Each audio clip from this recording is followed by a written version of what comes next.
Hello friends, मैं हूं advocate Nitish Banka. आप मेरे YouTube channel leg speak legal में आज मैं आपके सामने एक बहुत ही बेहतरीन वीडियो प्रस्तुत करने जा रहा हूं। आज मैं दोस्तों ये बताने जा रहा हूं कि देखिए दोस्तों, सबसे इम्पॉर्टेंट चीज़ पूरे के पूरे आपके मैट्रिमोनियल केसेस में क्या होती है।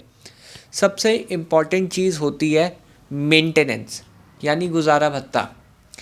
अगर आप मेंटेनेंस का अमाउंट कम या मिनिमम कर देंगे तो आपके जो मैट्रिमोनियल केसेस है उसको ख़त्म होने के चांसेस आपके बहुत ज़्यादा बढ़ जाएंगे। क्योंकि देखिए, एक फाइनेंशियल एस्पेक्ट ही है जिसमें वाइफ साइड को फ़ायदा है पूरी की पूरी।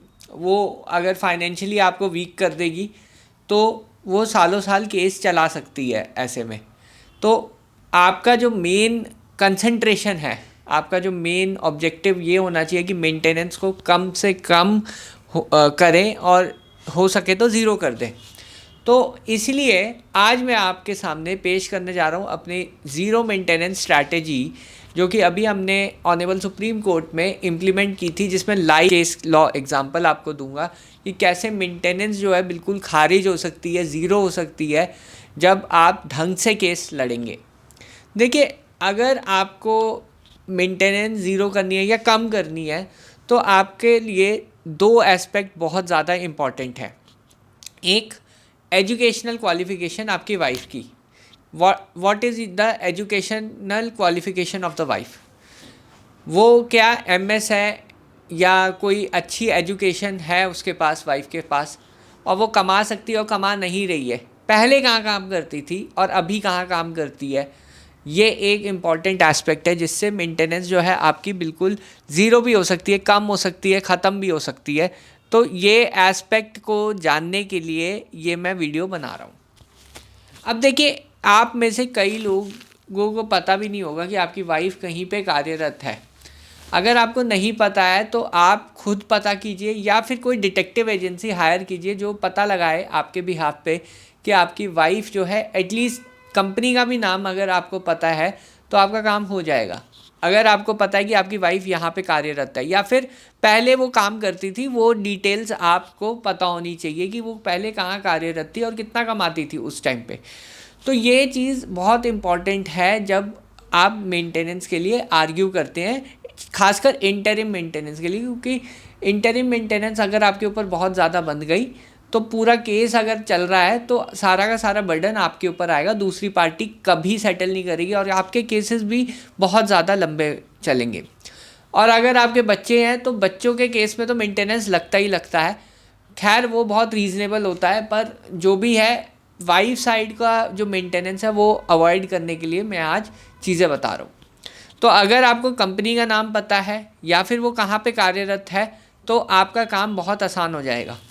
अब दो इश्यूज़ आते हैं। अगर आपके पास कंपनी का डेटा है सारा कि वाइफ यहाँ पे कार्यरत है, बट कंपनी जो है वो सैलरी का डेटा आपको नहीं दे रही है, या आप इलीगल मीन से ये डेटा इकट्ठा करते हैं, तब भी आपके लिए प्रॉब्लम है। वो चीज़ आप बिल्कुल भी मत कीजिए।